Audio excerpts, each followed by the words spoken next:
DD நீங்க கொஞ்சம் யார் யார் வராங்கன்னு கேட்டு சொல்லுங்க.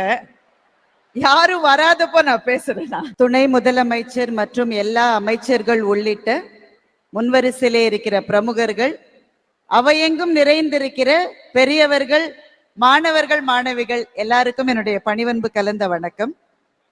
இந்த மேடையில இந்த நேரம் நிற்கிற போது நிறைய உணர்வலைகள். இங்க இருந்த 3 பிள்ளைகள் தான் பேசினாங்க. 3 பிள்ளைகள் பேசும்போதும் அப்படி மகிழ்ச்சியா இருந்தது. அங்க ஒரு தங்கை, ஒரு மகள் ஜாப்பனீஸ்ல பிச்சோதறினாங்க.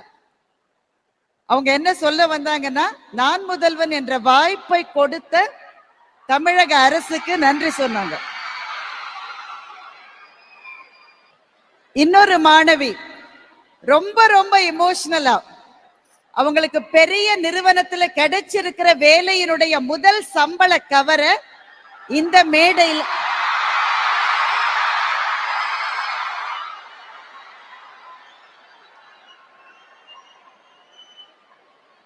டிடி நீங்க கொஞ்சம் யார் யார் வராங்கன்னு கேட்டு சொல்லுங்க. யாரும் வராதப்போ நான் பேசுறேன். இப்ப யாரும் வரல மேடம், பேசுங்க. இந்த முதல் மாச சம்பள கவரை இந்த மேடையில வச்சு அப்பா கிட்ட கொடுத்தாங்க. அந்த அப்பா இங்க நடந்து வந்ததை நாங்கெல்லாம் இங்க இருந்து பார்த்தோம். அந்த தந்தைக்கு இந்த மேடைகள்ல ஏறி வர்றது பேரனுபவமா இருந்தது. அவரோட வாழ்க்கையில அப்படி ஒரு அனுபவம் இருக்கு முன்னாடி கிடைச்சிருக்காதுன்னு நான் நினைக்கிறேன். இங்க நின்று கண் கலங்க தன் மகளிடமிருந்து அவளுடைய முதல் மாச சம்பள கவரை அந்த தந்தை பெற்றுக்கொண்டார். இதை பார்க்கிற போது அப்படி நாங்க கலங்கி போனோம். அதே மாதிரி ஒரு மாணவர் திருவண்ணாமலைக்கு பக்கத்துல இருக்கிற ஒரு கிராமத்துல இருந்து அவர் சியோலுக்கு போயிட்டு வந்திருக்கார். இந்த மாதிரி ஒவ்வொருத்தருக்குமே ஏதோ ஒன்று சொல்ல இருக்கிறது. நேரத்தின் அருமை கருதி சில பேர் தான் பேச வச்சிருக்கோம். நான் முதல்வன் என்கிற திட்டம் ரொம்ப ரொம்ப ரொம்ப தேவையான, மிகச்சரியான நேரத்துல தமிழ்நாடு அரசு கொடுத்திருக்கிற திட்டம் என்பதை நான் நேர்லயே பார்த்தேன். அது போன ஆண்டு +2 முடித்த மாணவர்கள் அடுத்த கட்டத்துக்கு போகும்போது, அடுத்த கல்லூரிக்கு போற போது அவங்களை தயார்படுத்துவதற்கான அந்த ஸ்கில் பேஸ்ட் ட்ரைனிங் சிஸ்டம்ஸை லான்ச் பண்ற ஒரு கூட்டத்துல மாணவர்களை பார்த்தேன். எல்லாருக்கும் சின்ன தயக்கம். +2 படிச்சுட்டாங்க, ஓரளவு மார்க்கெல்லாம் வந்தாச்சு.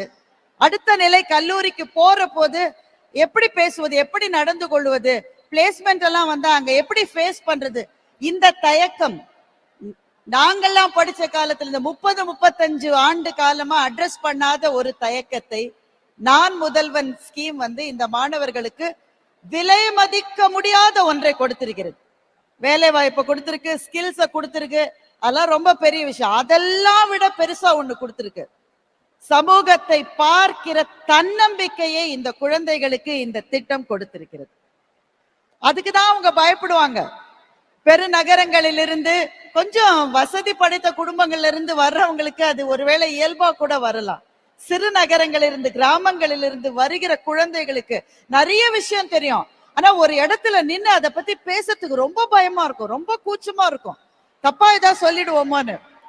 அதையெல்லாம் உடைக்கிற ஒரு திட்டம் நான் முதல்வன் ஸ்கீம். அதனால இதை ஒரு முன்னணி மாநிலமாக நின்று நாம நிறைவேற்றி இருப்பது கல்வி சிறந்த தமிழ்நாடு என்கிற மாபெரும் கனவை நமக்கு கொடுத்திருக்கிறது. அதனால பயன்பெற்ற எல்லா குழந்தைகளுக்கும், இன்னும் இந்த அரங்கத்தில் இருக்கிற எல்லாருக்கும் வாழ்த்துக்கள். இப்படி ஒரு கனவை இந்த பிள்ளைங்கள்ட்ட கொண்டு வந்து சேர்த்து அதை நிறைவேற்றி இருக்கிற தமிழ்நாடு அரசாங்கத்துக்கு, முதலமைச்சர் அவர்களுக்கு மனப்பூர்வமான நன்றிகளை இந்த மேடையிலிருந்து பார்க்கிற போது தெரிவிக்கணும்னு நினைக்கிறேன். இன்னும் ஒரே ஒரு விஷயம், இந்த மார்னிங் பிரேக்ஃபாஸ்ட் ஸ்கீமை பத்தி இங்க நிறைய பேசிட்டாங்க ஏற்கனவே. எங்க அப்பா ஒரு பள்ளிக்கூடத்துல தலைமை ஆசிரியரா இருந்தாரு. அப்போ ஒவ்வொரு நாள் காலையில வீட்டுல இருந்து பரபரப்பா கிளம்புற போது கூடுதலா 4 டிஃபன் பாக்ஸ் கட்டிக்கிட்டு போவார். நாங்கெல்லாம் கேலி பண்ணுவோம், என்னப்பா உங்களுக்கு ஒரு டிஃபன் பாக்ஸ் போதாதா, 4 வேளையா சாப்பிடுவீங்கன்னு கேட்போம். உண்மையில அவர் எதுக்கு அதை எடுத்துட்டு போவார்னா, ஒவ்வொரு நாள் காலையிலயும் பிரேயர் நடக்கிற போது 4 பசங்களாவது மயக்கம் போட்டு விழுவாங்க. கட்டாயமா இது சாதாரண மக்கள் படிக்கிற நிறைய பள்ளிகள்ல இது நடக்கும். கொஞ்சம் வெயில் வந்த உடனே அப்படியே மயங்கி மயங்கி பொத்துன்னு விழுவாங்க. எங்க அப்பா சொல்லுவாரு, ஒரு 4 பேருக்காவது சாப்பாடு கொடுக்கலாம், ஏன்னா சாப்பிடாம ஸ்கூலுக்கு வர்றதுனாலதான் மயங்கி விழுறாங்கன்னு எங்க அப்பா சொல்லுவார். தனி மனிதர்கள் எவ்வளவு செஞ்சிட முடியும்? 3 பேர் 4 பிள்ளைங்களுக்கு வேணா கொடுக்க முடியும். நான் அரசாங்கம் இந்த திட்டத்தை கையெடுத்து, குறிப்பா இங்க ஒரு காணொலியில அதை எவ்வளவு ஹைஜீனிக்கா செய்யறாங்கன்னு பார்த்தோம். எனக்கு ரொம்ப பிடிச்சது. பேக் பண்ற இடத்துல இருந்து வண்டியில ஏத்தி பூட்டு போட்டுட்டா இறங்க வேண்டிய ஸ்கூல்ல தான் அதை திறக்க முடியும். நடுவுல திறந்து அங்கங்க அது போக முடியாது. நெல்லுக்கு இறைத்த நீர் வாய்க்கால் வழியோடி புல்லுக்கு போக முடியாதுங்க. அது நெல்லுக்கு மாத்திரம்தான் போக முடியும் என்று அந்தந்த பள்ளிகளுக்கு அந்த உணவு போய் சேருகிறதை பார்க்கிற போது ரொம்ப மகிழ்ச்சியா இருந்தது.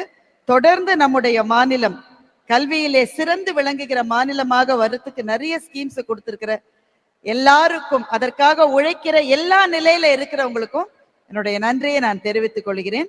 இந்த வாய்ப்புக்கும் மிகுந்த நன்றி.